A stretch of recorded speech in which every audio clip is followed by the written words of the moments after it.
Hi everyone. I hope you're settling in comfortably, perhaps lying back in a chair or lying in bed, ready for a story that slowly drifts into your mind like a quiet river. Because today we are going to explore something that seems ordinary at first, but is actually filled with layers of history, labor, and human experience. What it was like to be a builder in the medieval world. I find it fascinating to imagine someone living centuries ago, hands rough from stone and timber, eyes squinting at the outline of a wall that might take years to complete. Before we dive in, I'm curious, where are you listening from and what time is it where you are? It's always intriguing to know who is sharing this quiet moment of history with me. So let's imagine together. Picture a village nestled between rolling hills and a dense forest. The air damp with early morning mist, the smell of wood smoke from small hearths curling lazily upward. The streets are muddy after a night of rain, and a soft clatter of wooden carts over cobblestones echoes faintly in the distance, announcing the slow start of another day. Builders in this time were not just workers. They were craftsmen, sometimes scholars of stone, timber, and mortar, and their daily lives blended survival, artistry, and occasional moments of fleeting leisure. Life demanded attention to the rhythm of the sun, the seasons, and the obligations of lords or guilds who had commissioned them. Morning begins with a simple meal, often a thick porridge made of barley or oats, sometimes mixed with whatever small portion of milk, honey, or dried fruits could be spared. If one were lucky, a piece of bread would accompany it, dense and slightly sour from fermentation, broken by hand rather than knife. Meat was rare, usually reserved for special occasions or market days, and fish was a common alternative for those living near rivers or coasts. The builders would drink water drawn from wells, or occasionally ale, which was safer than water and offered warmth and a slight buzz to start the long labor ahead. Conversations at the table were practical but animated. Debates over techniques, stories from neighboring villages, and sometimes gossip about the Lord's plans, the arrival of strangers, or rumors of fairs and markets. Even these small details were essential, for news traveled slowly, and a rumor could shape decisions in ways that mattered far more than we might imagine today. By mid-morning, the builders would move to their sites, dragging wheelbarrows laden with stones, sand, or bundles of timber. The labor was grueling, and every step required precision as well as endurance. Wooden scaffolds creaked under weight, and ropes strained against pulleys as stones were lifted higher and higher into the skeletal frameworks of walls that would endure centuries. Each stone had to be placed carefully, sometimes trimmed with chisels to fit snugly with its neighbors. The sound of hammer striking chisel was constant, a rhythm almost musical in its repetition, interrupted occasionally by the orders of a master builder, whose experience commanded both respect and a bit of fear. Mistakes were costly, for the wrong placement could compromise months of work, and repairs were tedious. Yet within this toil was a form of artistry. Patterns in stone, arches rising gracefully, windows catching sunlight at angles that would illuminate rooms with a golden glow, all designed to inspire awe, not merely serve a function. Lunch was brief, often a cold meal of bread, cheese, or dried meat wrapped in cloth, eaten on the spot without ceremony. Builders needed to return quickly to work, for daylight was precious and the weather could change in an instant. Rain could halt progress entirely, and winter brought challenges of frozen ground and numb fingers. But even in these moments of hardship, camaraderie flourished. Jokes were exchanged, stories of past projects told with embellishments that made each tale larger than life, and small bets or competitions arose. Who could lift the heaviest stone? Who could carve the finest detail? Who could work fastest without making a mistake? The work was rhythmical, almost hypnotic, and those who mastered it developed not only strength, but also a keen sense of timing and spatial awareness that allowed them to anticipate the next move before it was necessary.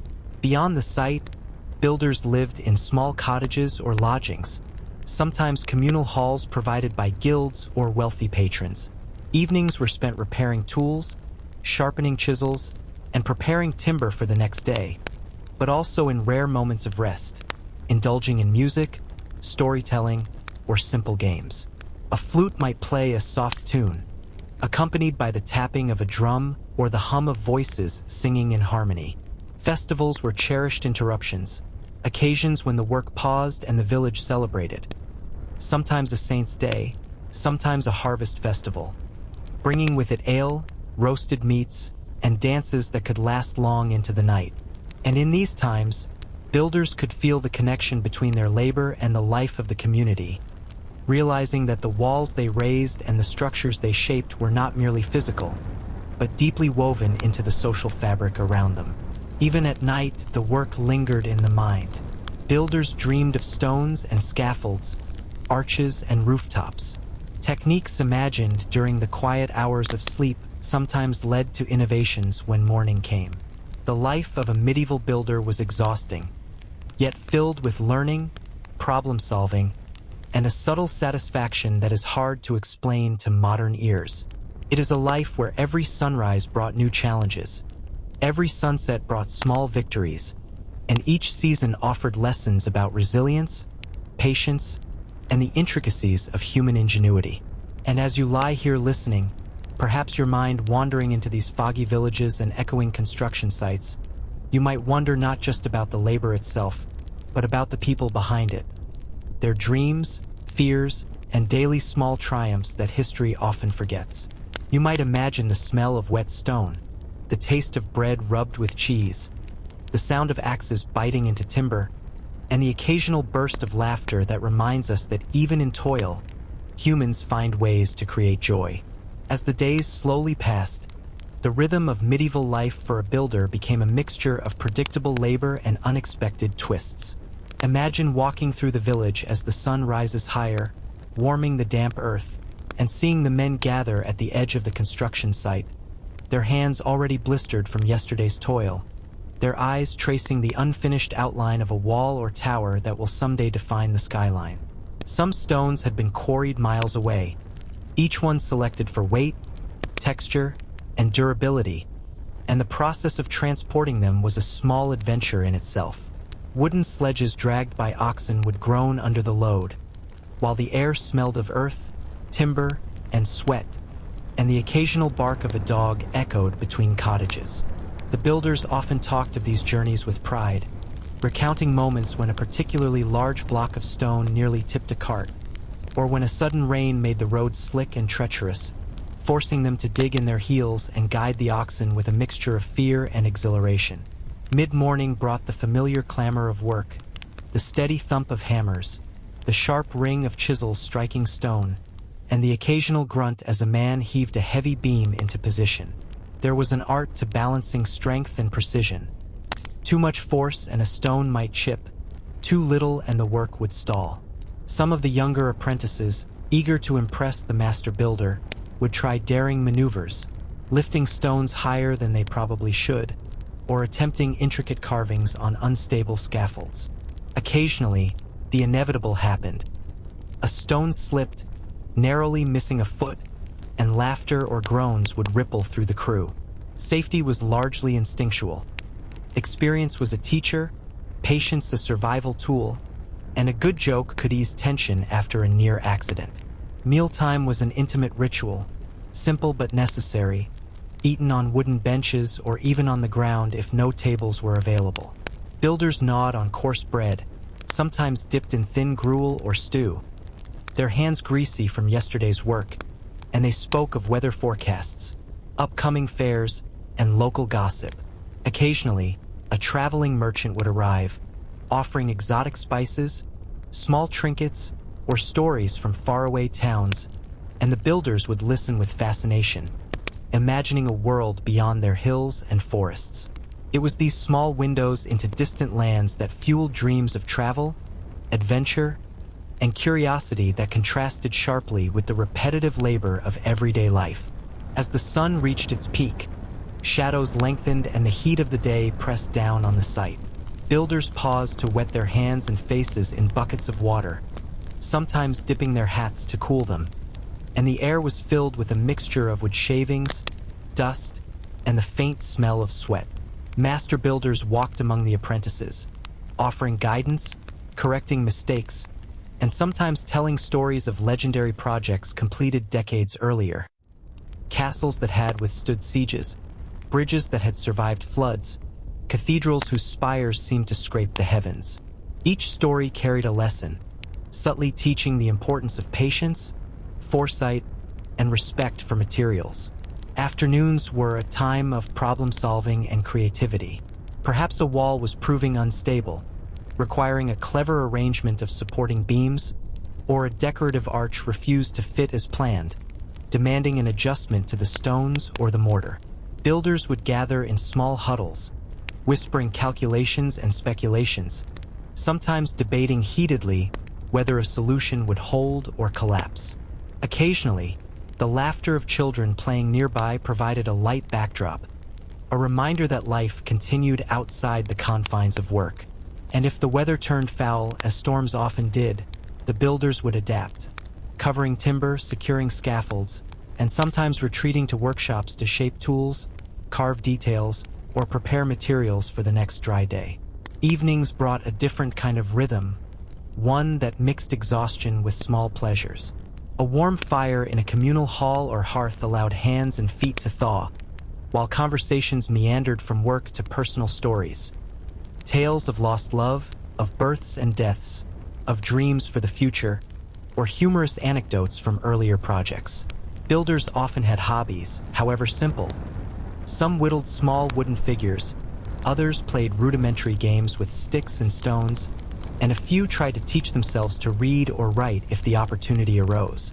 Festivals and market days broke the monotony, offering roasted meats, fresh ale, music, and dancing. Evenings could be long, filled with storytelling that blurred the line between fact and exaggeration, where each tale of a masterwork built or disaster avoided seemed larger than life. Sleep was a quiet companion, yet even in slumber, the mind of a builder worked. Dreams often carried the echoes of stone, timber, and mortar, visions of arches completed flawlessly, towers rising to meet the sky, or the laughter of children who might one day inhabit the structures being built.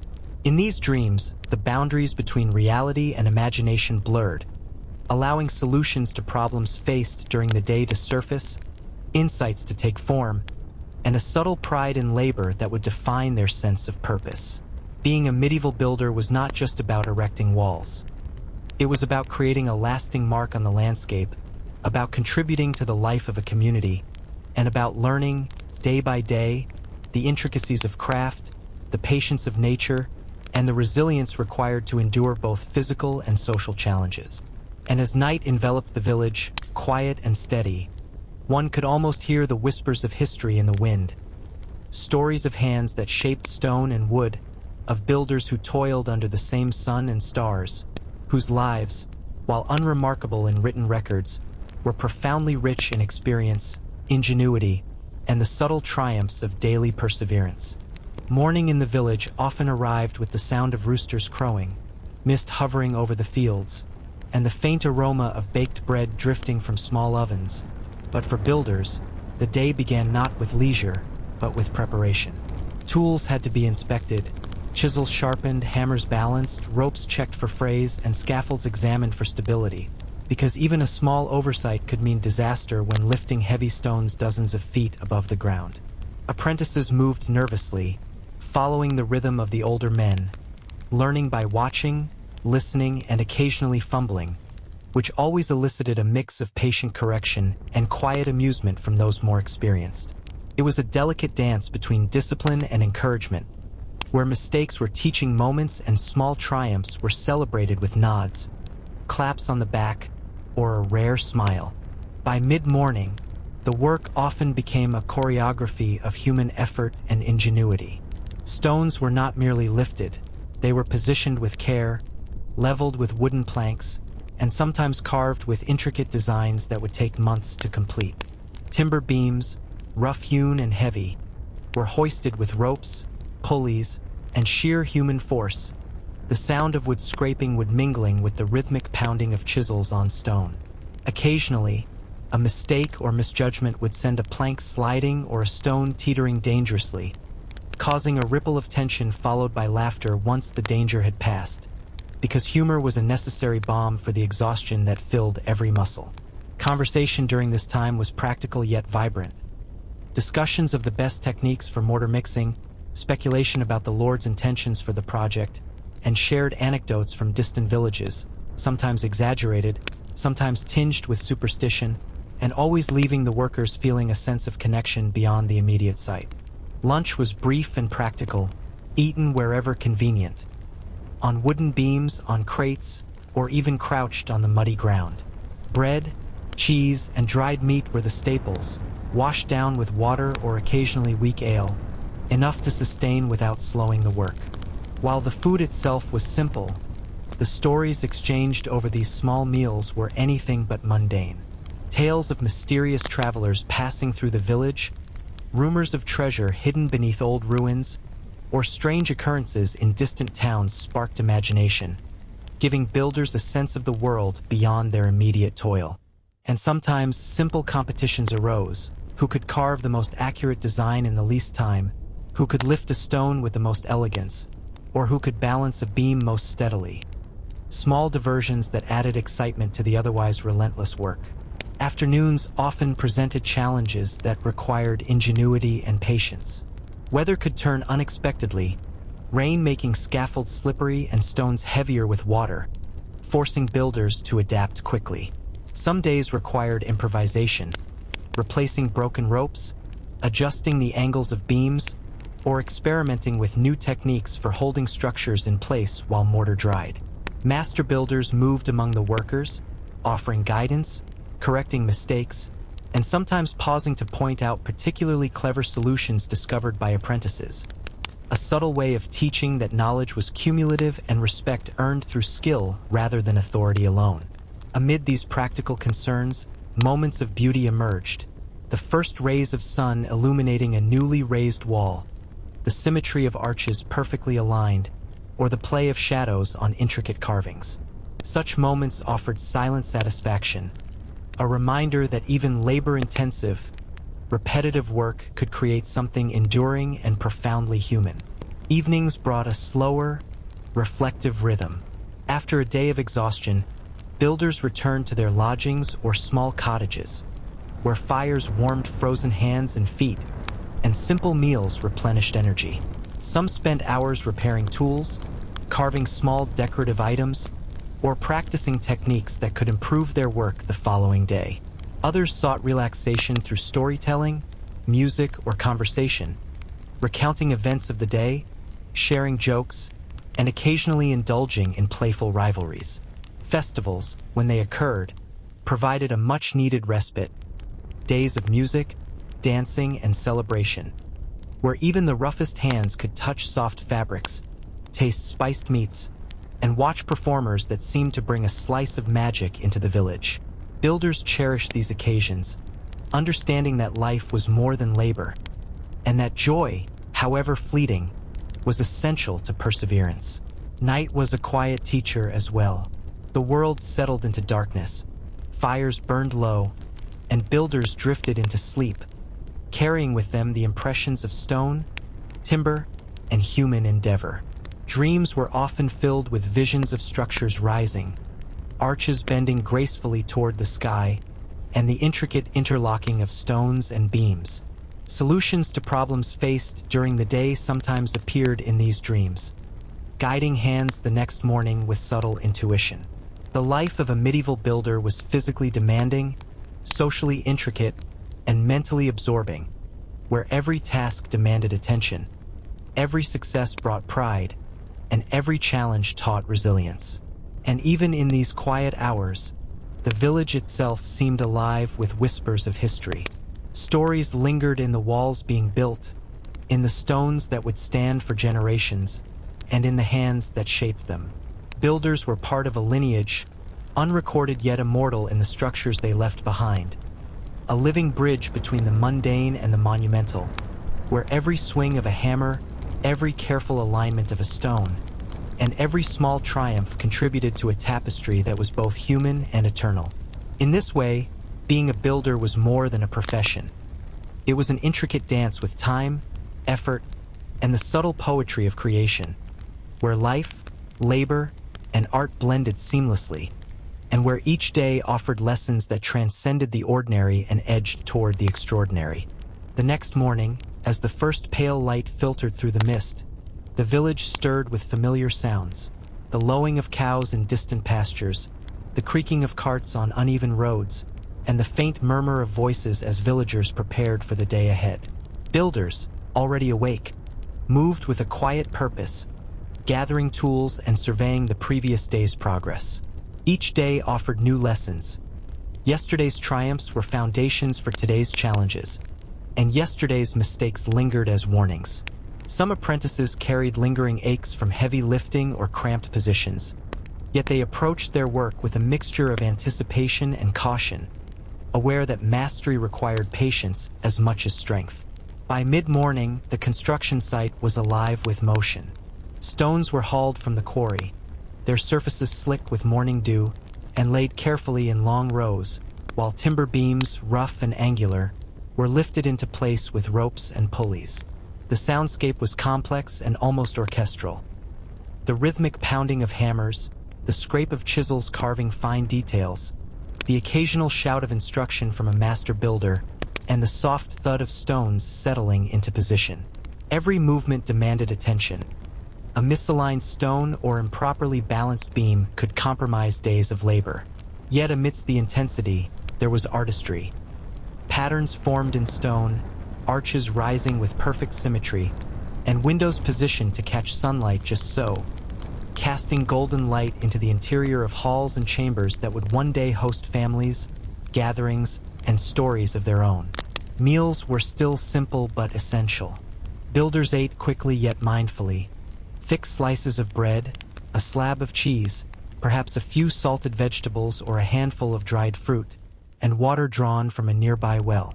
Conversations during these meals ranged from practical advice about construction techniques to tales of unusual events, like a merchant whose cart overturned in the mud, spilling goods across the street, or a child who had disappeared briefly in the forest before being found unharmed. These stories, shared with laughter or disbelief, served not only as entertainment but also as a social glue, reminding workers that life extended beyond the walls they raised. Afternoons often brought challenges that tested both skill and ingenuity. Perhaps the mortar wasn't setting correctly due to unexpected moisture in the air, or a beam refused to fit snugly, requiring careful adjustments and additional support. Builders gathered in small groups to solve problems collectively, sharing techniques, experimenting cautiously, and sometimes inventing new methods on the spot.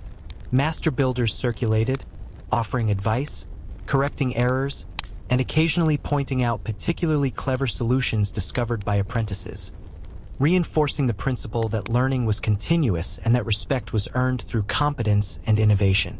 Amid the labor, moments of levity appeared.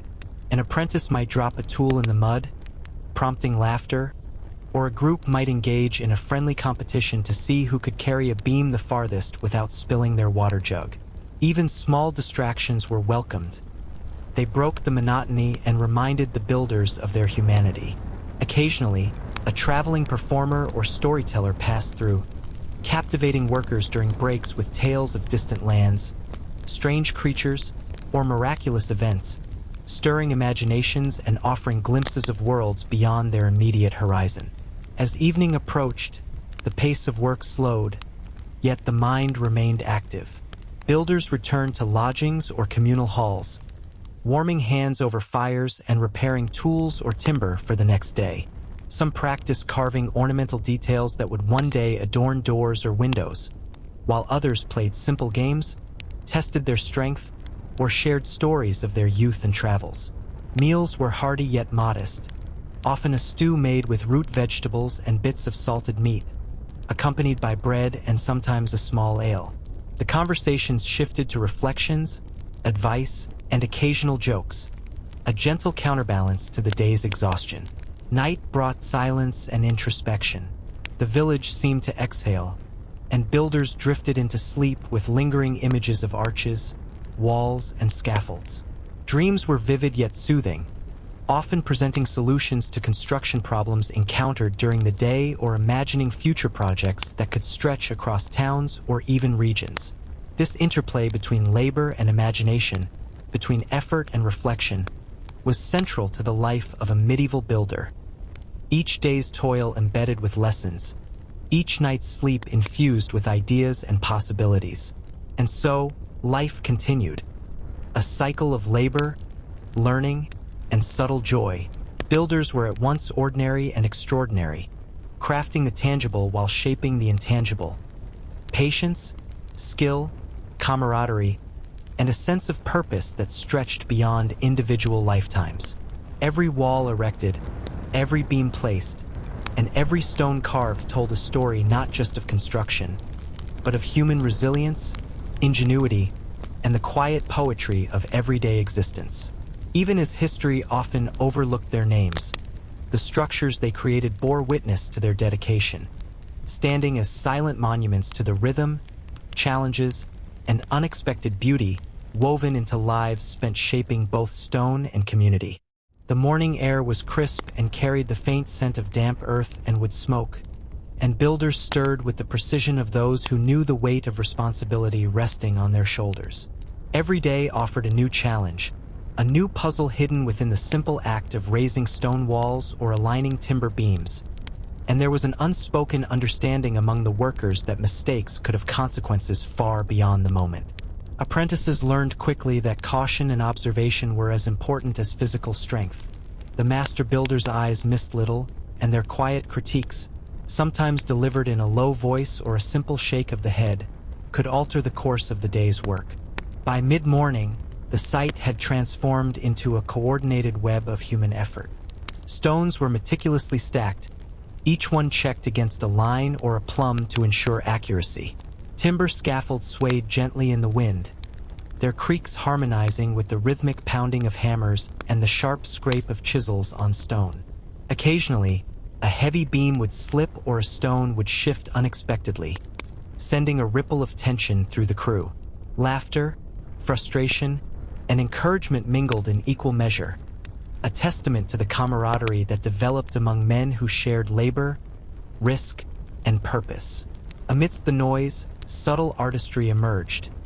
Patterns in the masonry, arches that seemed to bend toward the sky, and corners smoothed to catch light in just the right way. Each element, though small in isolation, contributed to the overall grandeur of the structure, and those who worked on it could sense the slow accumulation of beauty and order from the chaos of raw materials. Lunch was a brief reprieve, often taken on the spot, where workers tore into dense bread, nibbled on salted cheese, and occasionally sampled dried fruits or nuts. Conversations ranged from the mundane to the imaginative.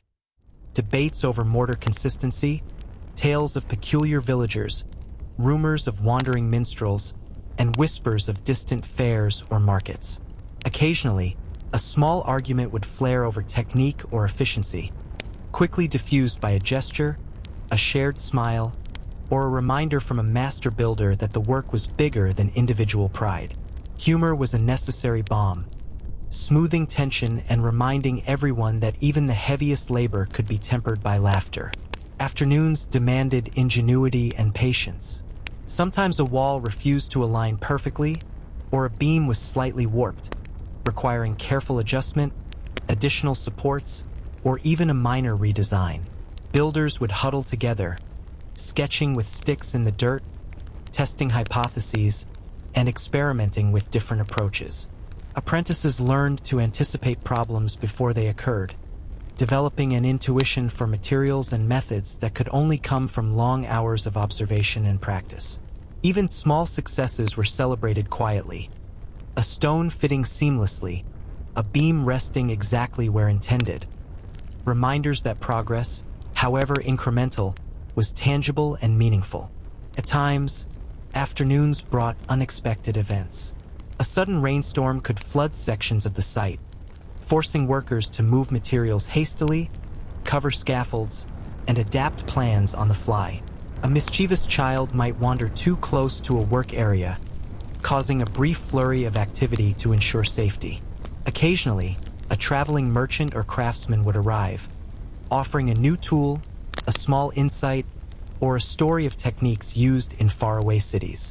These interruptions, though minor, reminded builders that the world outside their village was vast, complex, and full of lessons yet to be learned. Evenings were a blend of exhaustion and subtle rewards.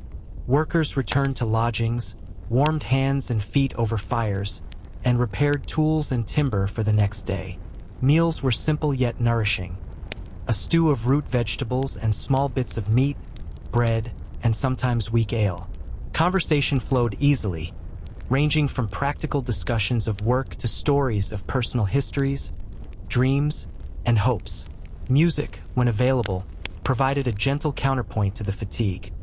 A flute, a drum, or a voice softly singing tales of past deeds, distant travels, or the folklore that gave life to the surrounding forests and hills. Occasionally, small celebrations or toasts occurred when a particularly difficult section of wall was completed or a complex beam arrangement held perfectly, and for a moment, the monotony of labor gave way to shared satisfaction. Nightfall brought reflection and quiet. Builders lay down with the lingering impressions of the day, the feel of stone in hands, the scent of sawdust and earth, the gentle ache of muscles worked to the limit, and the satisfaction of progress achieved. Dreams were often extensions of the day's labor, offering solutions to problems, imagining improvements, or envisioning structures yet to be built. In these hours, the blend of fatigue and imagination fostered growth, understanding, and an unspoken sense of pride in the life they had chosen. Being a builder in the medieval world was not simply about erecting walls or raising roofs. It was about patience, observation, creativity, and the intricate dance of human effort with the material world.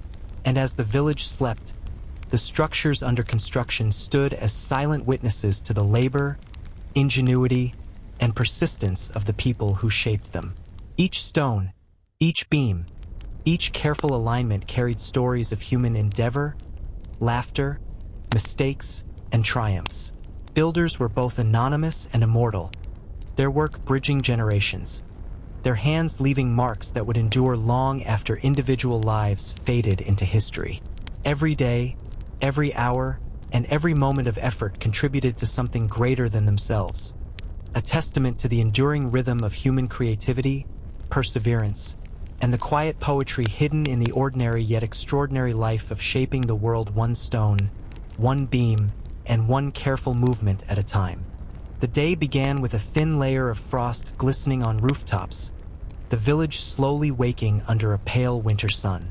Builders, already awake, moved quietly through the streets, carrying tools bundled in cloth or leather, their breath rising in misty clouds as they approached the construction site. Despite the chill, anticipation thrummed in the air. Each day offered a new problem to solve, a new challenge that demanded both patience and ingenuity.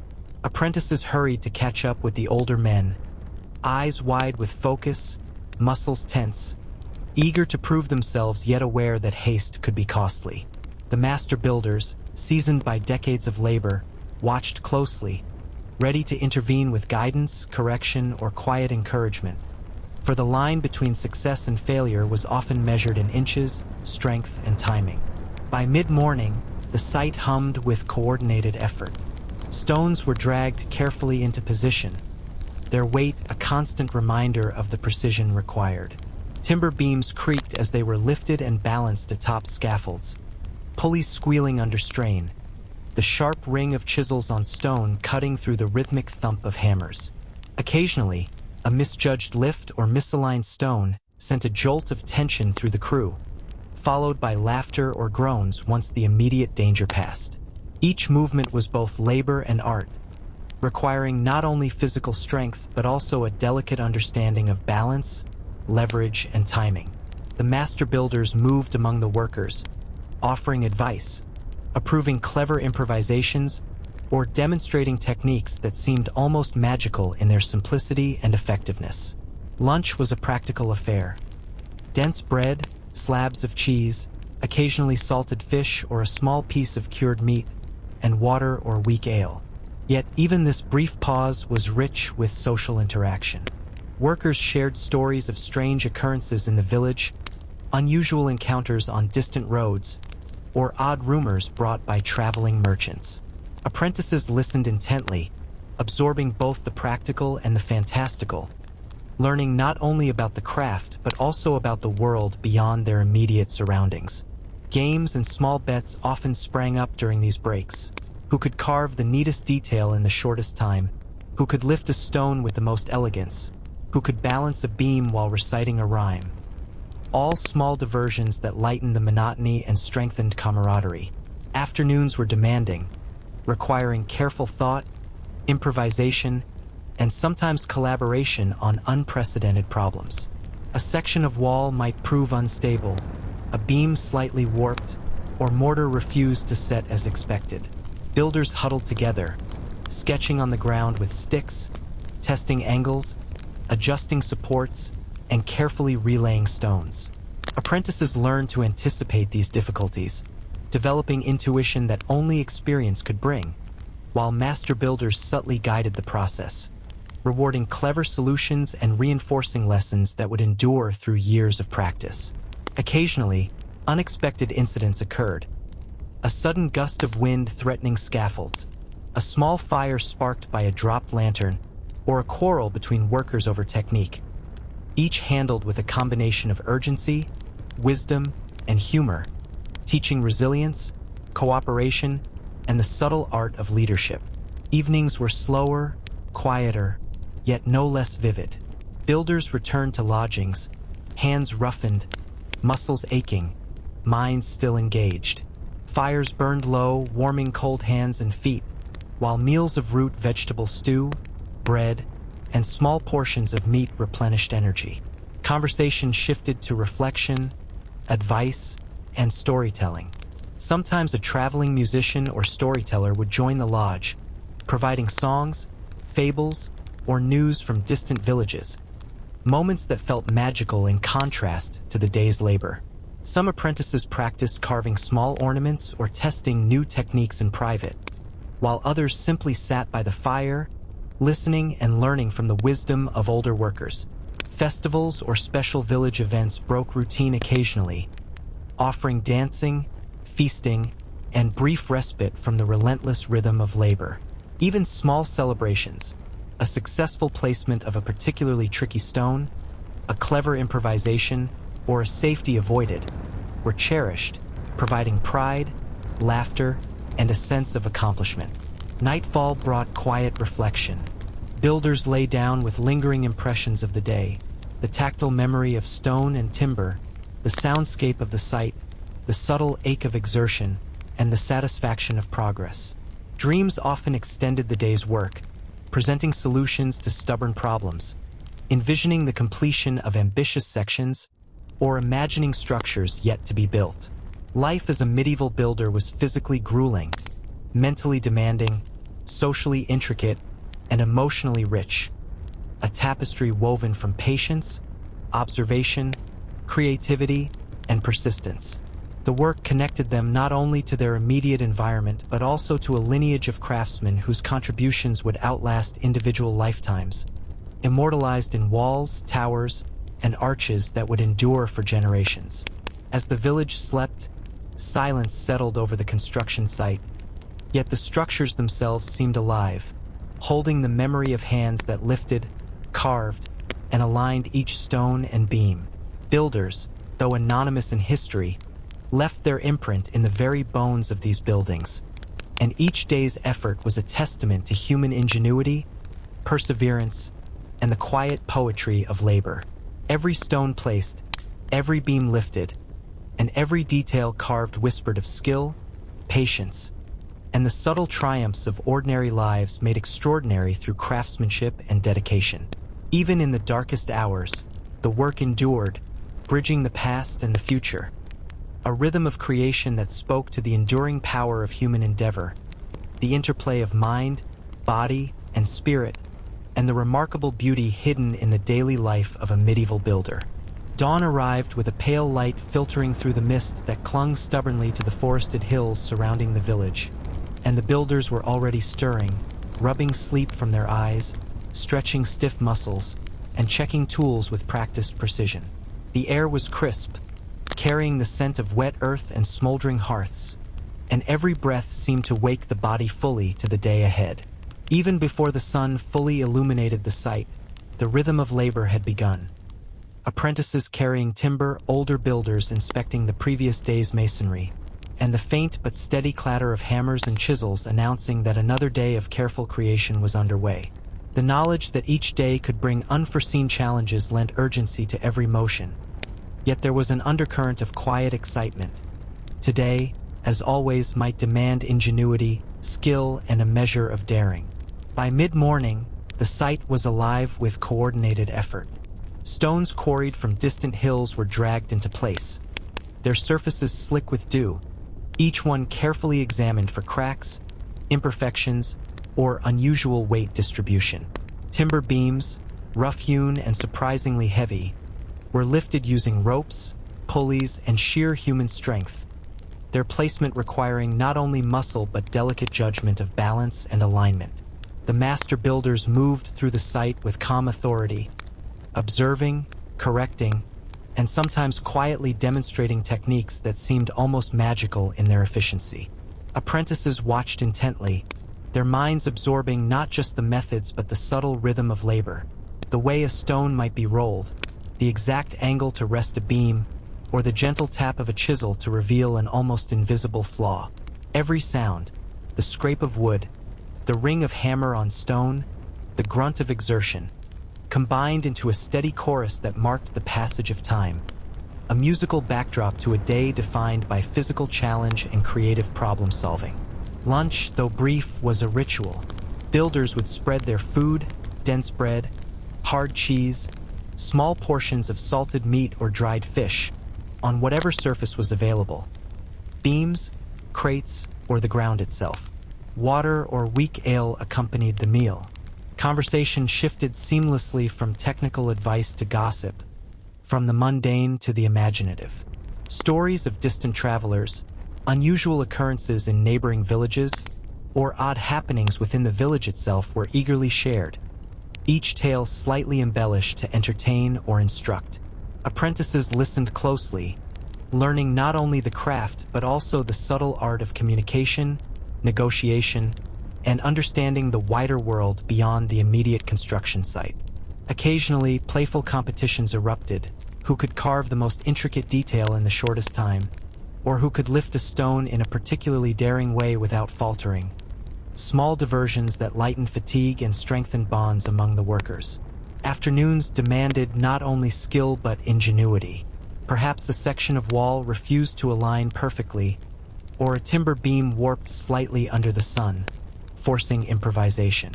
Builders huddled together, sketching in the dirt, experimenting with supports, adjusting angles, and sometimes relaying entire sections to achieve stability. Apprentices learned to anticipate challenges, to sense when materials required extra care, and to understand that success was measured in small increments, often only visible after hours of painstaking work. Sudden events, a gust of wind threatening scaffolds, a small fire sparked by friction, or an argument over technique, added tension and urgency, yet were usually resolved with a mix of authority, humor, and clever problem-solving. These moments, while stressful, forged resilience and reinforced a culture of collaboration, patience, and mutual respect. Evening brought respite and reflection. Builders returned to lodgings, warmed their hands and feet by hearths, and repaired or prepared tools and timber for the next day. Meals were modest but nourishing. Stews made with root vegetables, occasional bits of salted meat, bread, and sometimes a small portion of ale. Conversation flowed easily, ranging from practical discussions of techniques to tales of past successes, minor disasters, and distant travels. Storytelling often took the place of music when no instrument was available. Rhythmic recitations, soft songs, or dramatic retellings of heroic feats, both real and imagined. Festivals or special village events offered rare but cherished reprieves. Dancing, feasting, and playful competitions provided joy and reinforced social bonds, allowing even the most exhausted workers to experience moments of celebration. Nightfall was quiet yet contemplative. Builders lay down with the lingering sensations of the day, the tactile memory of stone and timber, the subtle ache of muscles pushed to their limit, the steady echo of tools striking their mark, and drifted into dreams infused with work, imagination, and future possibilities.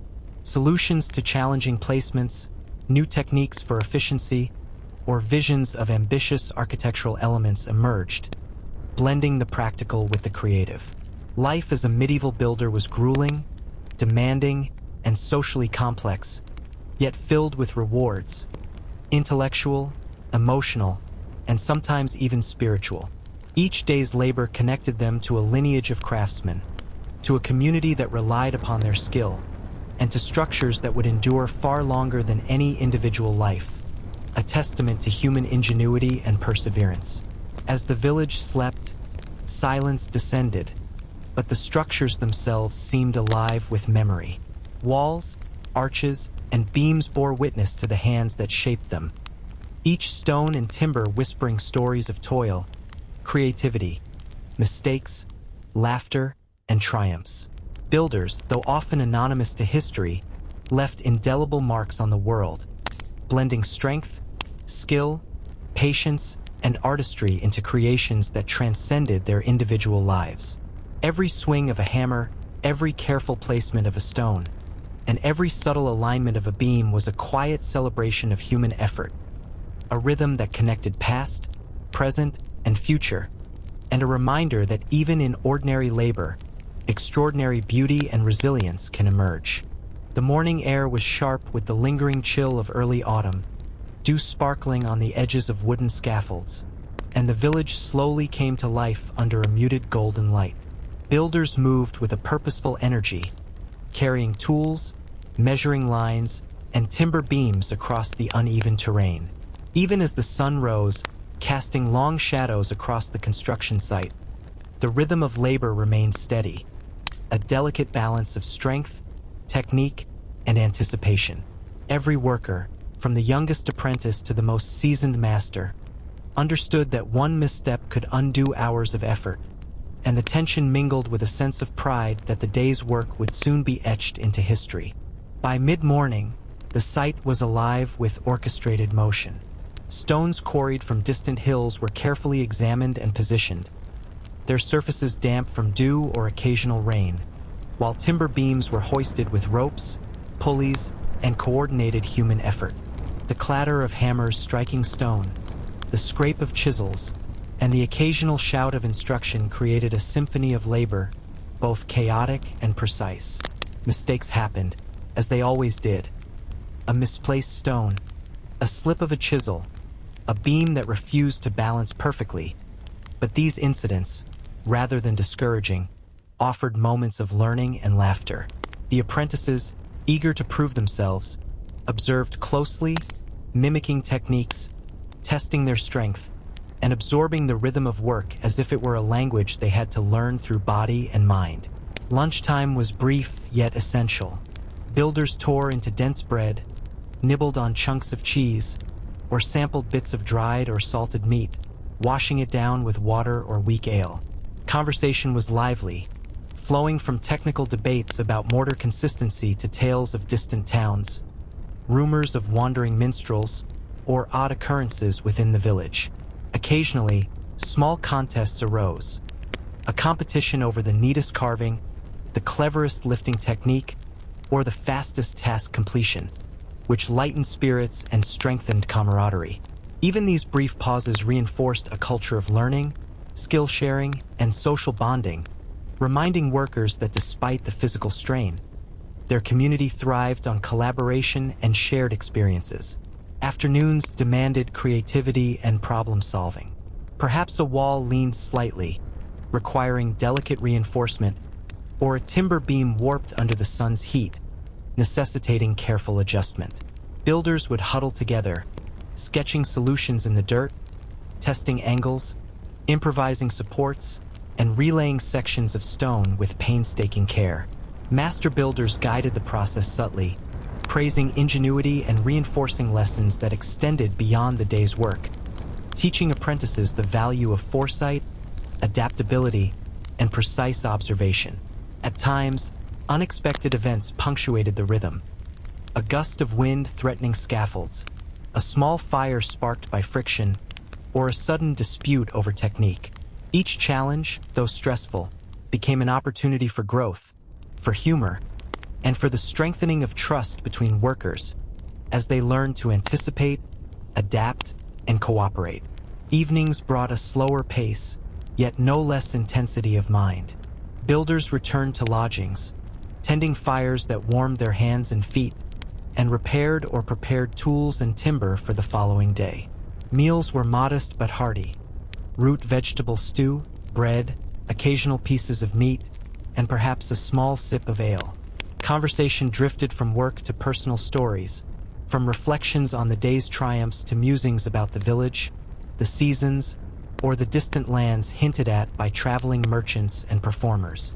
When instruments were available, music filled the air: flutes, drums, or soft songs recounting heroic deeds, legends, or humorous anecdotes, bringing joy to otherwise exhausted bodies.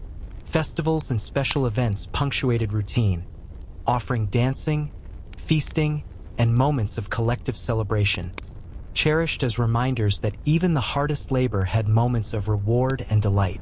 Night was contemplative, almost sacred.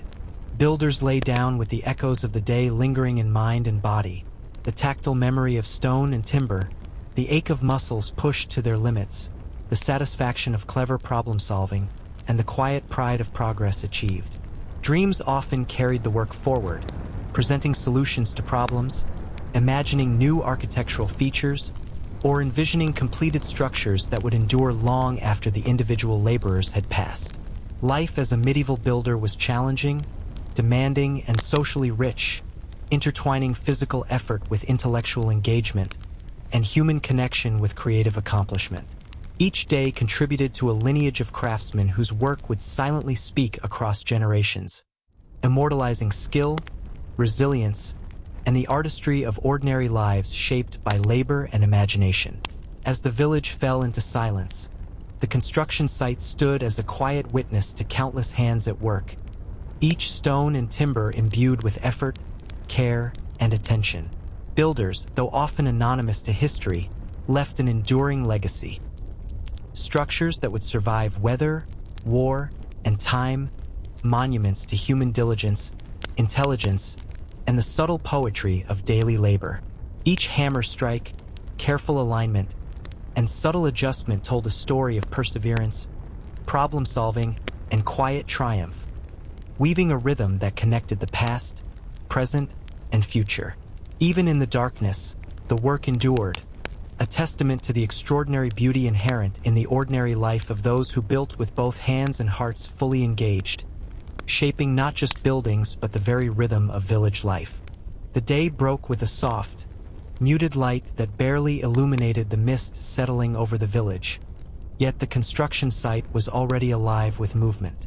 Builders had learned to awaken with purpose, even before the sun fully rose, their hands roughened from years of labor, eyes sharp from constant observation, and minds attuned to the subtle nuances of stone, wood, and mortar. Apprentices hurried to organize tools and materials, following the rhythm set by the older men, eager to prove their skill yet acutely aware that one careless step could undo hours of effort. The air smelled of damp earth and smoldering fires, and every breath seemed to sharpen focus, reminding each worker that the day would test not only strength but ingenuity, patience, and collaboration. By mid-morning, the site had become a choreographed dance of human effort. Stones quarried from distant hills were meticulously checked for cracks or irregularities, then lifted into place with ropes and pulleys, while timber beams creaked under the strain of weight and careful balance. The clash of hammers on stone, the scrape of chisels, and the occasional shout of instruction blended into a chaotic yet strangely harmonious symphony. Even minor errors, a misaligned stone, a slipping beam, or a faint crack in timber, elicited swift attention, corrective action, and sometimes laughter as the tension released. Apprentices absorbed the rhythm and technique through observation, repetition, and subtle guidance from the masters, slowly learning that skill was as much about intuition and anticipation as it was about raw strength. Lunch offered a brief respite. Workers tore into dense bread, nibbled on cheese, or sampled dried meat, washing it down with water or weak ale. Conversation shifted seamlessly from technical discussion to stories of distant towns, rumors of traveling performers, or peculiar occurrences within the village. Apprentices learned not only the craft but also the art of social observation, listening to the way tales were told, understanding subtle hierarchies, and appreciating humor as a tool for morale. Occasionally, playful contests erupted. Who could carve the most precise detail, who could lift a beam with the most grace, or who could solve a practical problem fastest. These diversions, while lighthearted, reinforced skill, focus, and the subtle interplay between competition and cooperation that defined life on the site. Afternoons demanded ingenuity, problem-solving, and adaptability. A wall might lean slightly, a timber beam warp, or mortar fail to set properly under shifting humidity or sun, requiring immediate assessment, adjustment, and sometimes partial reconstruction. Builders gathered in small groups, sketching solutions in the dirt, testing angles, improvising supports, and consulting with master builders who offered guidance while encouraging independent thought. Unexpected incidents occasionally punctuated the day's rhythm. Sudden gusts of wind threatening scaffolds, a child wandering too close to heavy materials, or disputes over the best approach to a challenging task. Each scenario reinforced the lessons of patience, foresight, and collaboration, teaching apprentices that resilience, cleverness, and teamwork were as critical as brute strength or technical skill. Evenings slowed the physical pace but did not diminish mental engagement. Builders returned to lodgings or communal halls, warming hands and feet over fires, repairing tools, and preparing materials for the next day. Meals, modest yet nourishing root vegetable stews, bread, occasional bits of meat, and sometimes a small measure of ale, offered sustenance and comfort. Conversations ranged from reflections on the day's triumphs and setbacks to tales of distant travels, seasonal folklore, and personal anecdotes. Music, when available, provided a gentle backdrop. The soft cadence of a flute, the subtle rhythm of a drum, or the quiet storytelling of songs passed down through generations. Festivals or village celebrations offered rare but cherished moments of joy, where dancing, feasting, and communal games briefly replaced the relentless rhythm of labor with laughter, camaraderie, and shared delight. Night brought introspection, dreams, and subtle reflection. Builders lay down, bodies fatigued yet minds alive with the day's challenges, solutions, and visions of completed structures. Dreams often extended the work itself, testing new techniques, imagining elegant arches, or envisioning completed walls that would endure for generations. Life as a medieval builder was both grueling and richly rewarding, a continuous balance of physical exertion, mental engagement, social connection, and creative expression. Every day contributed to a legacy of craftsmanship, skill, and perseverance that would outlast individual lives, silently inscribed into the walls, beams, and arches that formed the backbone of the village and the memory of generations to come. As the village sank into slumber, the construction site remained a quiet testament to labor, ingenuity, and human resilience. Each stone and timber, each careful placement and subtle adjustment, carried the marks of countless hands, blending effort, skill, and artistry into enduring structures. Builders, though often unnamed in history, left a legacy that transcended individual identity, creating not only functional spaces but a rhythm of life, cooperation, and creativity that connected past, present, and future. The ordinary acts of carrying, carving, and balancing became extraordinary through intention, care, and persistence, revealing the hidden poetry of a life devoted to shaping both the tangible and intangible world. One stone, one beam, and one deliberate movement at a time. The morning mist clung stubbornly to the edges of the village, softening the outlines of cottages and fields. Yet the construction site was already buzzing with the low hum of activity. Builders emerged from lodgings, rubbing sleep from their eyes, stretching stiff muscles, and checking tools as if performing a ritual. The chill of the morning made fingers ache, yet each worker moved with deliberate purpose, understanding that every hour counted and that one misstep could undo the labor of the previous days. Apprentices hurried to organize timber, stones, and ropes, eyes darting from one task to another, eager to anticipate the needs of their mentors while avoiding the errors that could result in a reprimand, or worse, a dangerous accident. The masters, seasoned by decades of experience, moved among the crew with quiet authority, correcting, demonstrating, or subtly guiding, their words measured, their gestures precise, reinforcing the invisible but palpable rhythm of skill, patience, and cooperation. By mid-morning, the site had become a complex choreography of movement and sound. Stones quarried from distant hills were checked for imperfections, hoisted, and placed with painstaking care, while timber beams swayed slightly on ropes as men adjusted them into exact positions. The sounds of labor, hammer striking stone, chisel carving intricate detail, the groan of pulleys under weight, and occasional shouts of instruction, formed a chaotic yet harmonious symphony. Even minor mistakes, a cracked stone, a misaligned beam, or a slipping rope, elicited a swift response. Hands adjusted, muscles strained, plans recalibrated, and sometimes laughter broke the tension. Apprentices absorbed every nuance, learning the rhythm of labor as one might learn a language, discovering that intuition, observation, and subtle anticipation were as vital as physical strength. Lunch provided a brief but necessary pause. Builders consumed dense bread, chunks of cheese, dried meat, and water or weak ale. Conversation flowed effortlessly, touching on technical matters, village rumors, tales of traveling performers, or extraordinary events from neighboring towns. Apprentices listened intently, absorbing not only the stories themselves but the cadence of speech, the hierarchies implied, and the social subtleties woven into every anecdote. Small competitions often arose during these breaks. Who could carve the most precise pattern in the shortest time, who could lift a heavy beam with elegance, or who could solve a practical problem fastest. These contests, while playful, reinforced skill, ingenuity, and camaraderie, blending the serious labor of the day with moments of levity and human connection. Afternoons demanded focus, problem-solving, and adaptation.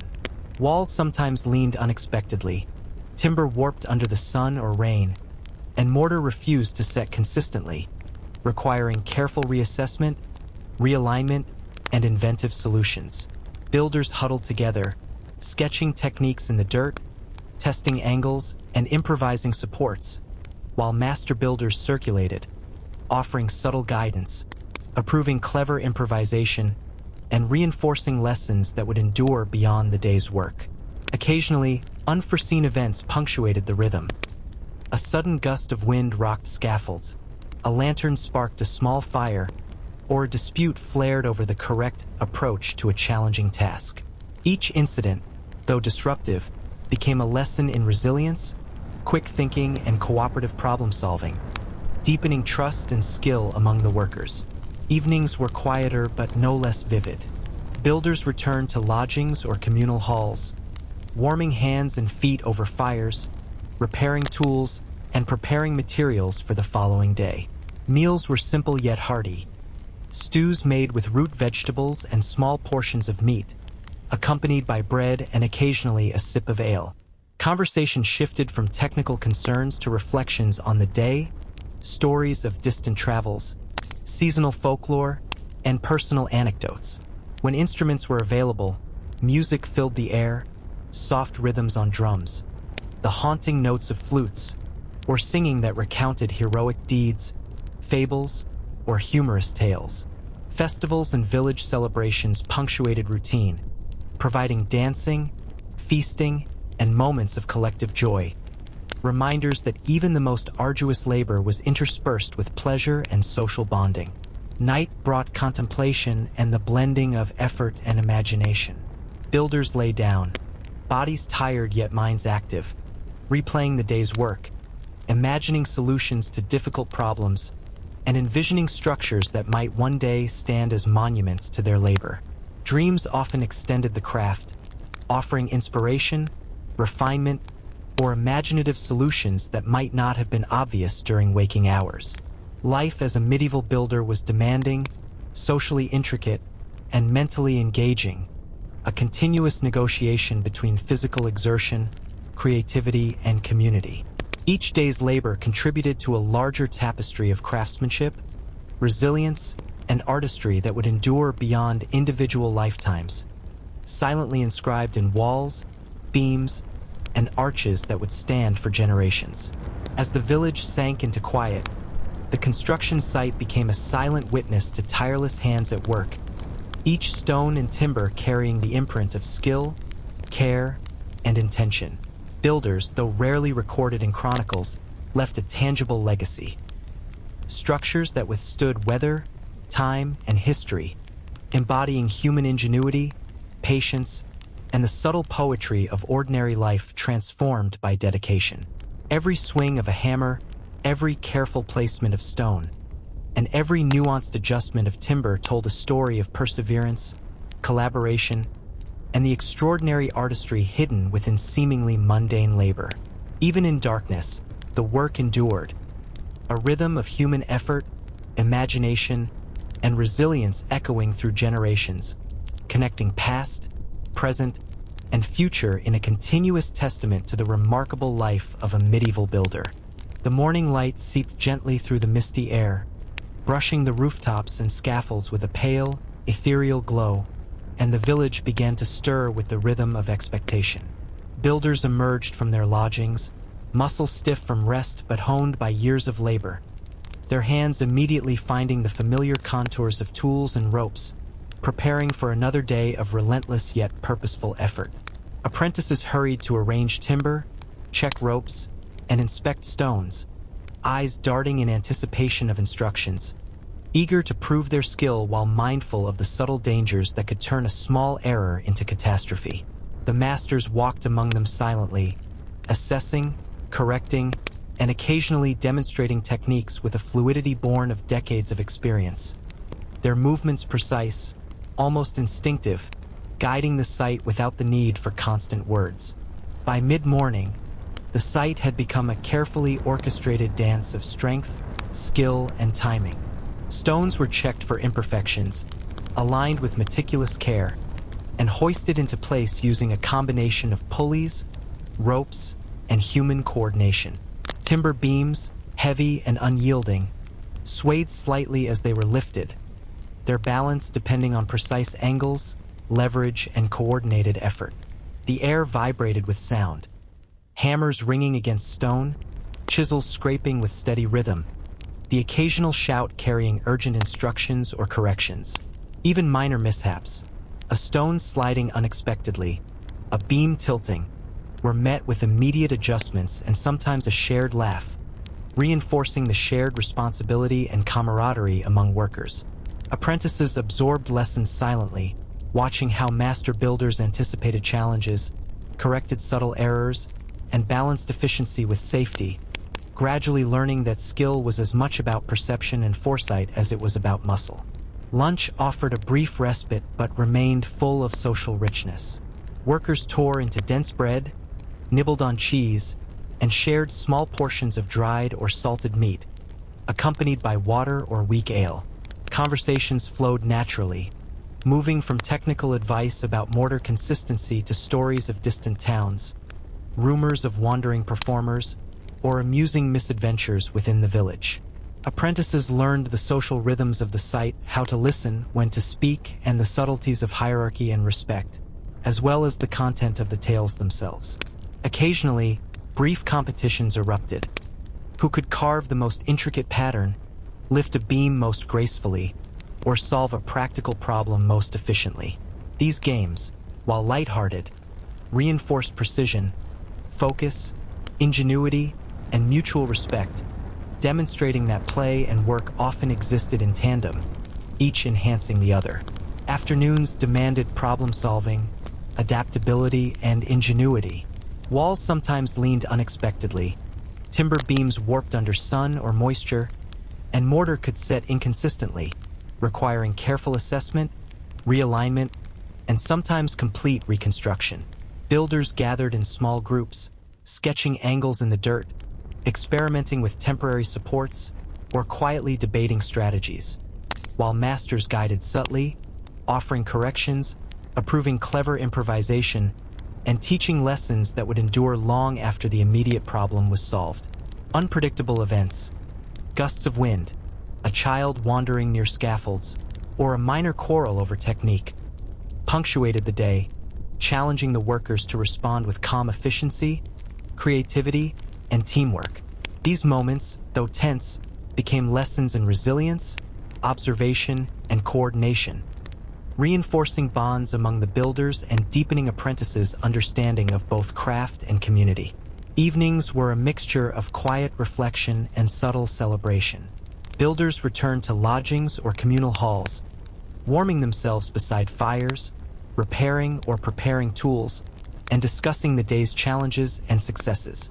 Meals were modest but hearty: root vegetable stews, bread, occasional bits of meat, and sometimes a small measure of ale. Conversation ranged from technical discussions to storytelling, tales of heroic feats, seasonal folklore, or humorous incidents, providing amusement, instruction, and a sense of shared culture. Music, when instruments were available, added layers to the evening. Flutes, drums, and occasional singing intertwined with stories, enhancing the sense of community and continuity. Festivals and village gatherings offered infrequent but memorable breaks from routine, where dancing, feasting, and games reminded builders that joy, laughter, and human connection were as vital to survival as skill and labor. Night brought introspection and dreams infused with work and imagination.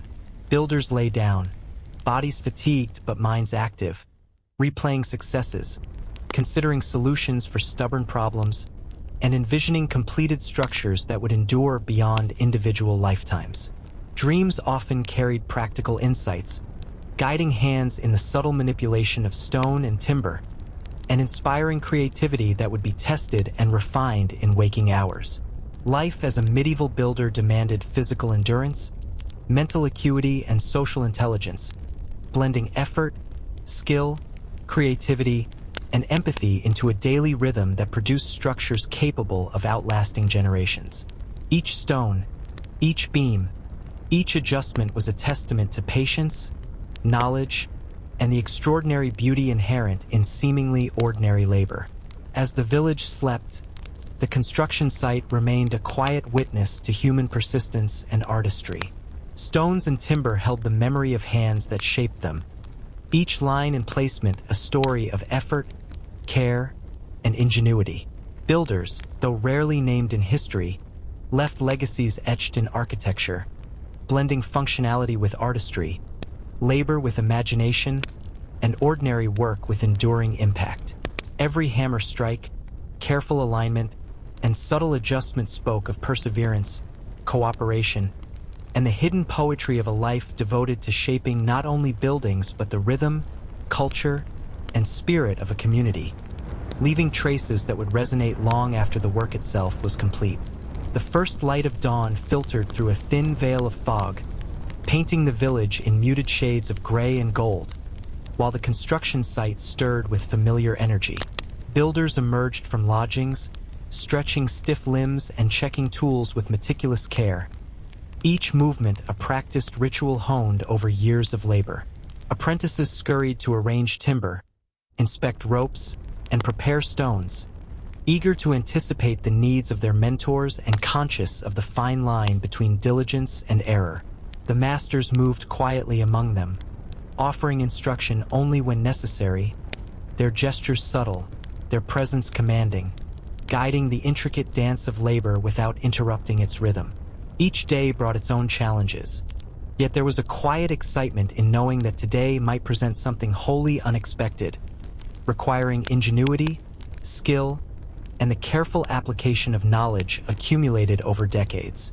By mid-morning, the site was alive with coordinated motion.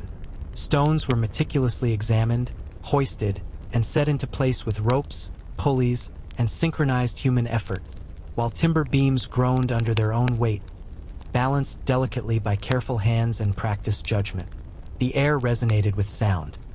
Hammer striking stone, chisel scraping, the creak of pulleys, and the occasional call of instruction or warning.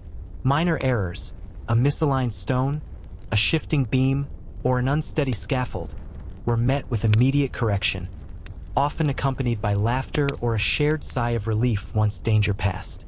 Apprentices absorbed every subtle cue, learning the rhythm of labor as one might absorb a language, understanding that mastery required not only strength and precision, but also perception, patience, and foresight. Lunch offered a brief reprieve. Builders tore into dense bread, nibbled on chunks of cheese, and shared bits of dried or salted meat, accompanied by water or weak ale. Conversations flowed from technical debates over mortar, alignment, and support techniques to tales of distant villages, wandering performers, and peculiar happenings within their own community. Apprentices learned the nuances of social interaction, how to listen, when to speak, and the subtle cues that indicated respect or authority, as well as the content of the stories themselves. Occasionally, playful contests arose. Who could carve the most intricate detail, lift a heavy beam most gracefully, or solve a practical problem with speed and elegance. These diversions, while lighthearted, reinforced skill, concentration, and camaraderie, demonstrating that laughter and labor could coexist, each enhancing the other. Afternoons demanded problem-solving and adaptability. Walls sometimes leaned unexpectedly, timber warped under sun or moisture, and mortar could fail to set evenly, requiring careful assessment, realignment, and sometimes partial reconstruction. Builders would huddle in groups, sketching plans in the dirt, testing temporary supports, and debating solutions, while master builders circulated, offering guidance, approving clever improvisation, and reinforcing lessons that would last long after the day's work. Sudden, unpredictable events, gusts of wind, a child wandering near scaffolds, or a minor quarrel over method, added tension and taught resilience, teamwork, and quick thinking.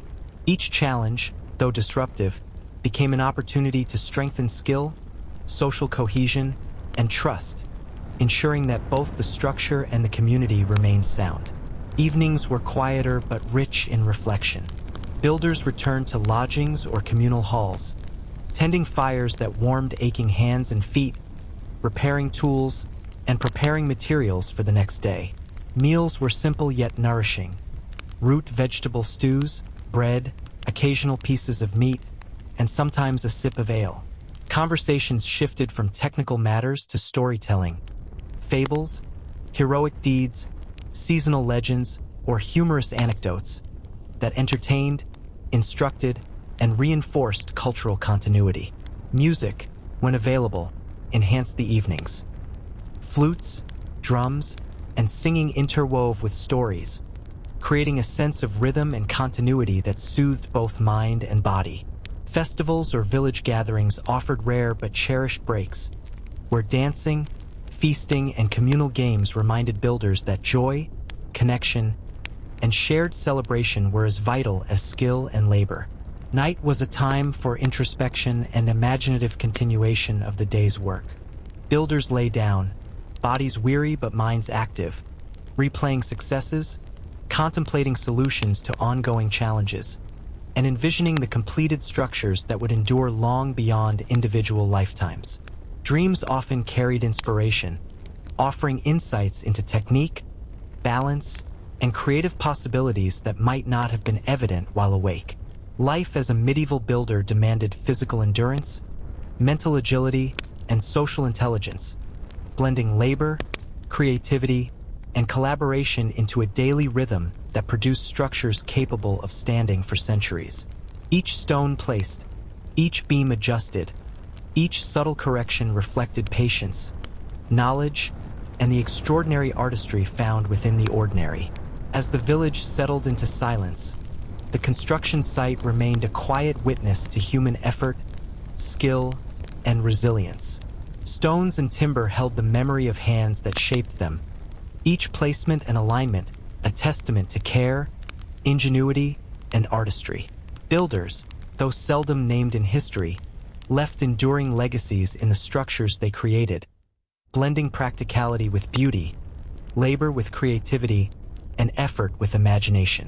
Every hammer strike, every careful alignment, and every nuanced adjustment told a story of perseverance, collaboration, and the hidden poetry of daily life, reminding future generations of the remarkable life of those who shaped their world stone by stone, beam by beam, and with unwavering dedication.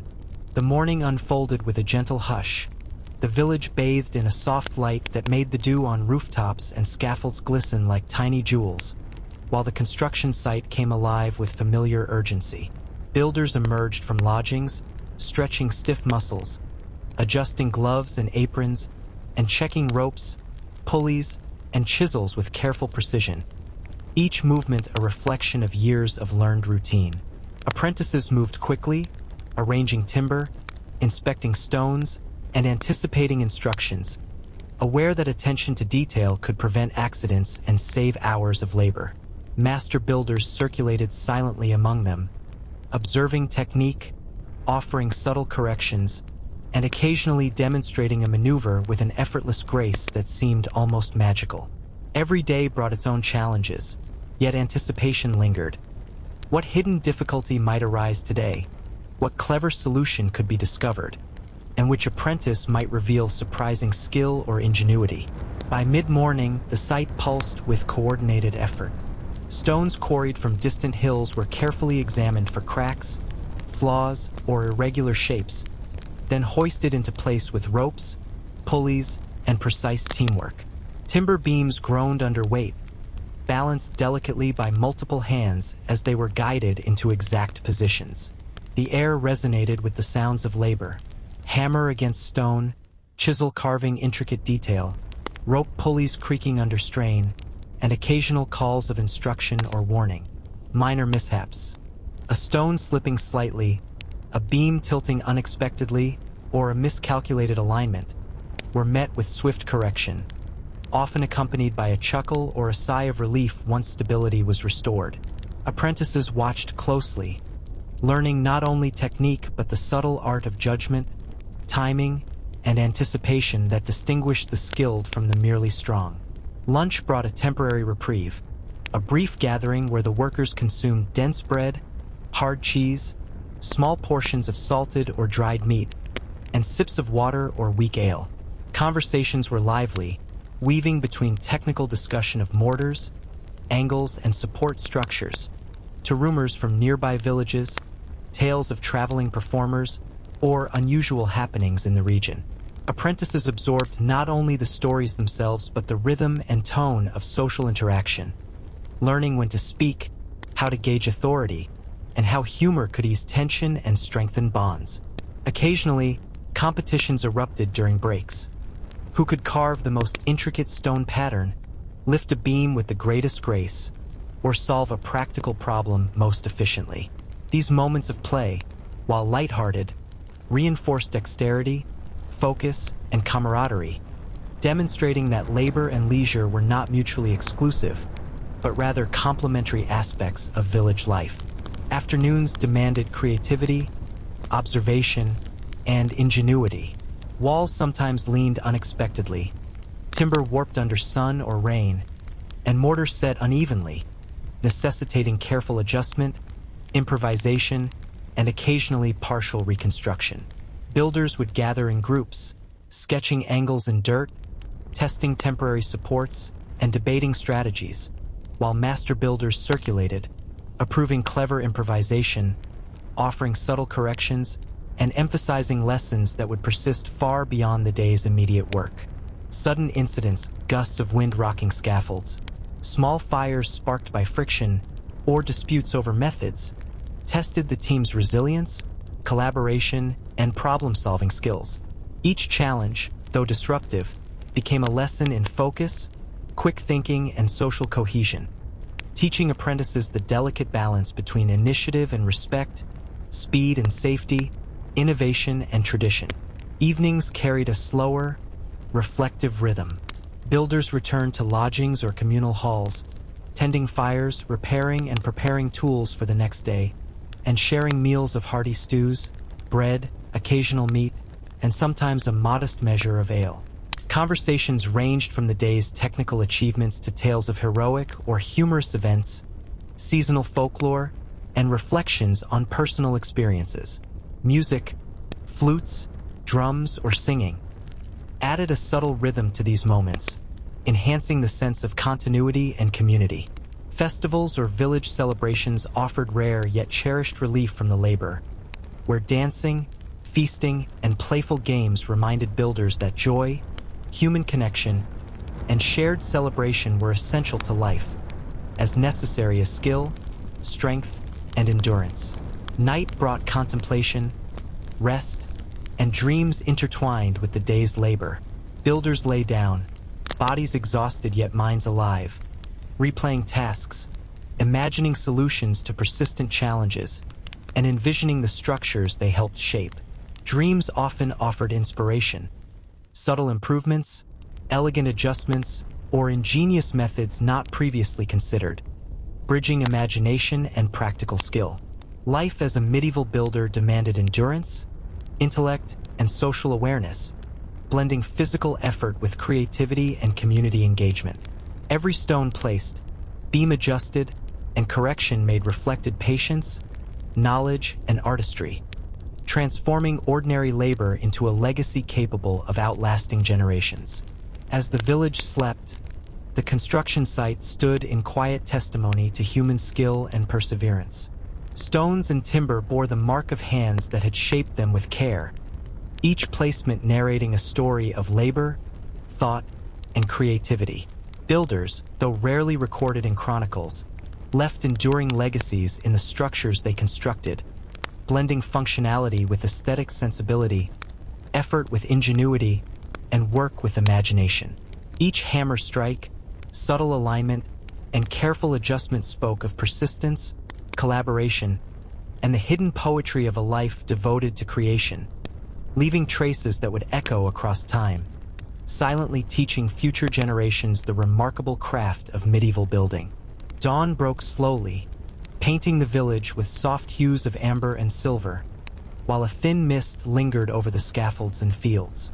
Builders emerged from their lodgings with the practiced ease of those who have spent countless hours balancing strength, skill, and awareness, their hands already seeking the familiar contours of tools and ropes. Apprentices hurried to prepare timber, inspect stones, and organize ropes and pulleys, anticipating instructions with a mixture of eagerness and cautious attention. Masters moved among them silently, observing, adjusting postures, or subtly demonstrating the proper angle of a chisel or the correct tension of a rope, their movements fluid and deliberate, like conductors guiding a complex orchestra, ensuring that each element of labor flowed harmoniously. Today, as with every day, promised new challenges and lessons, yet also the satisfaction of progress visible in every carefully placed stone and aligned timber. By mid-morning, the site had become a rhythm of organized chaos, alive with movement and sound. Stones, quarried from distant hills, were meticulously examined for imperfections, then lifted and set into place with pulleys, ropes, and coordinated effort. Timber beams swayed slightly as they were maneuvered, their balance dependent on precise angles and multiple hands working in perfect synchrony. The air was filled with the clatter of hammers striking stone, the scrape of chisels, the creak of ropes under weight, and the occasional call of instruction or caution. Even minor mishaps, a stone slipping, a beam shifting, or an uneven alignment, were corrected immediately, often accompanied by laughter or shared sighs of relief once stability was restored.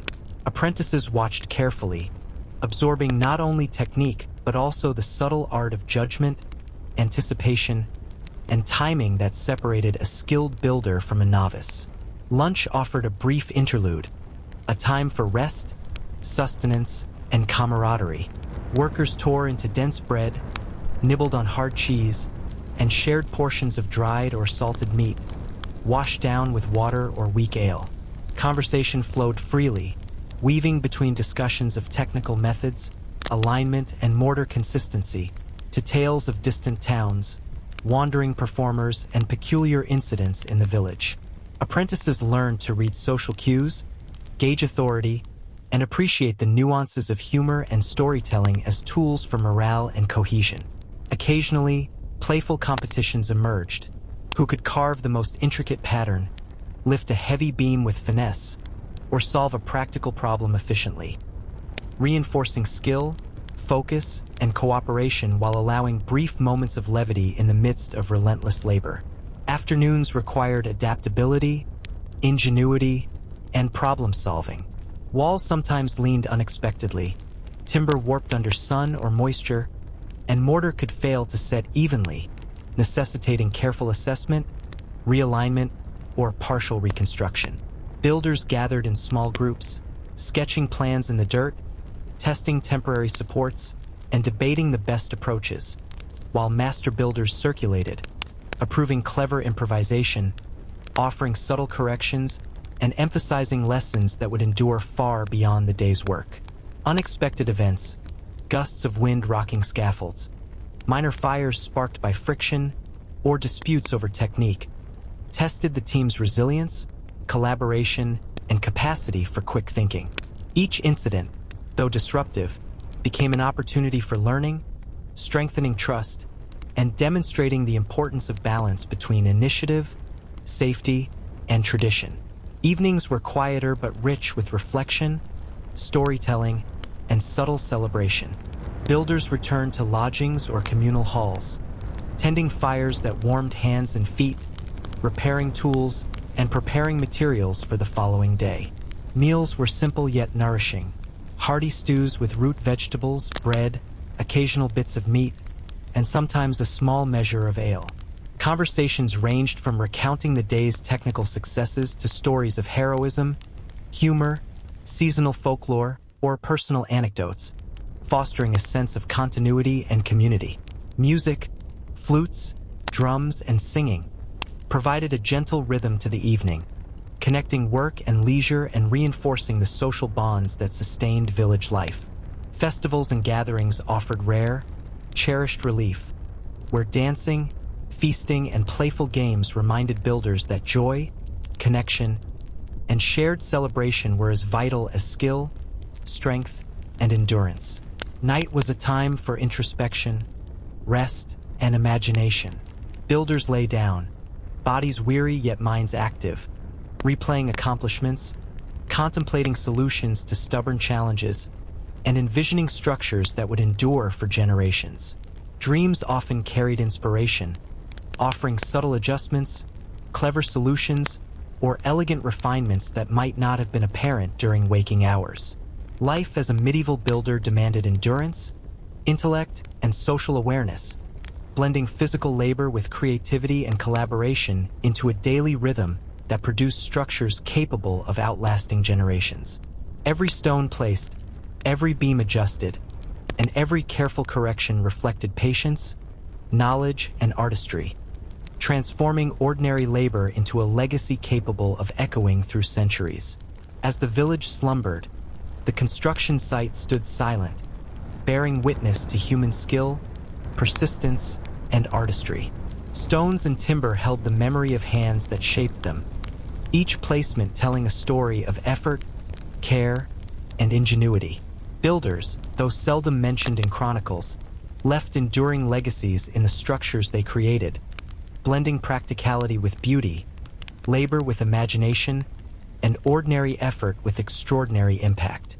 Every hammer strike, subtle alignment, and careful adjustment spoke of perseverance, cooperation, and the hidden poetry of a life devoted to creation, leaving traces that would resonate long after the builders themselves had vanished into history. The dawn mist clung stubbornly to the village, softening rooftops and scaffolds, while the construction site began to stir with familiar energy. Builders emerged from lodgings, muscles stiff yet trained for precision, hands instinctively reaching for tools, ropes, and chisels, preparing for another day of relentless labor. Apprentices moved quickly, arranging timber, inspecting stones and double-checking pulleys, eager to anticipate instructions and prove their competence, aware that even minor mistakes could have serious consequences.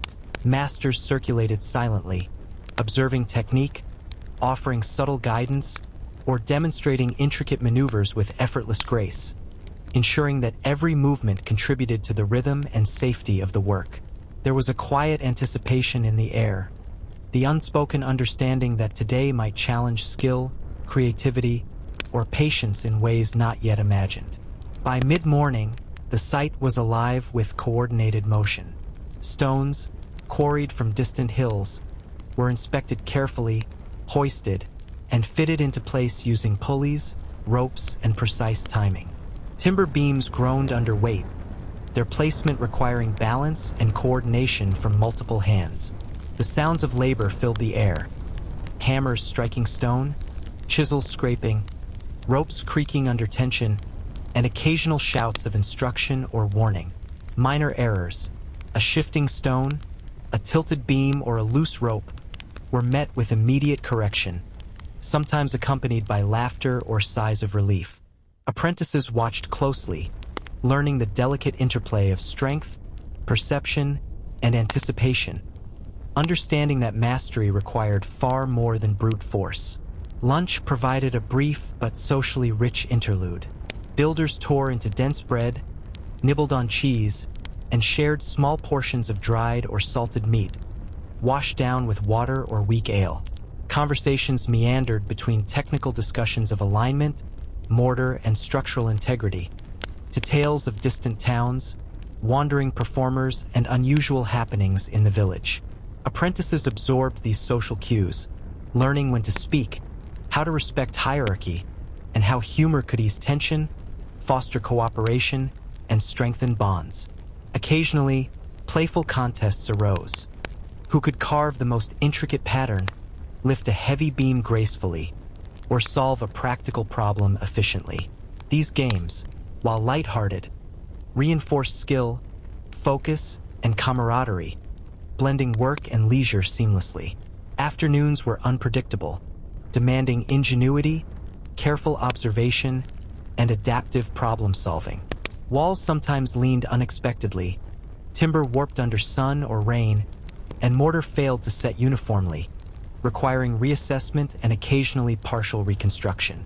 Builders huddled in groups, sketching angles in dirt, testing supports, and debating the best approach, while master builders offered approval, subtle corrections, or suggestions for creative improvisation. Sudden challenges, a gust of wind rocking scaffolds, a minor fire sparked by friction, or disagreements over technique, tested resilience, collaboration, and quick thinking. Each incident, though disruptive, became an opportunity to reinforce trust, adaptability, and judgment, highlighting the intricate balance between initiative, safety, and tradition. Evenings slowed the physical pace but heightened reflection and social interaction. Builders returned to lodgings or communal halls, tending fires, repairing tools, and preparing materials for the next day. Meals were simple yet sustaining. Hearty stews of root vegetables, bread, occasional meat, and sometimes a small measure of ale. Conversations shifted from technical matters to storytelling, tales of heroism, seasonal folklore, humorous misadventures, or personal reflections, nurturing community, culture, and shared identity. Music, when instruments were available, provided rhythm. Soft drums, haunting flute notes, or groups singing interwove with tales, fostering a sense of continuity and unity.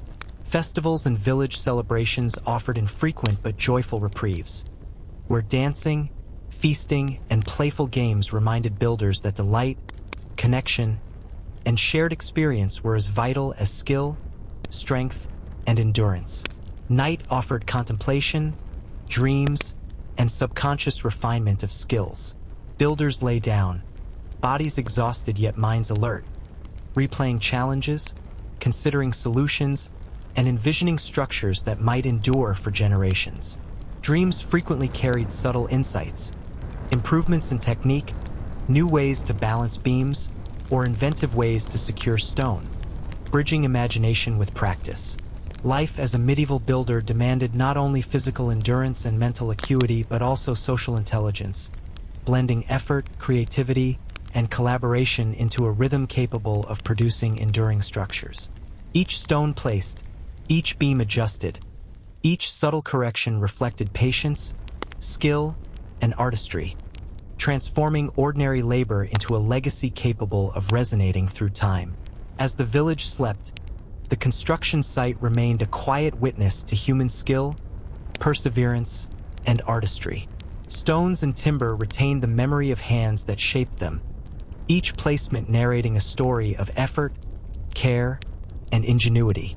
Builders, often absent from chronicles, left enduring legacies in structures blending functionality, aesthetics, and imagination.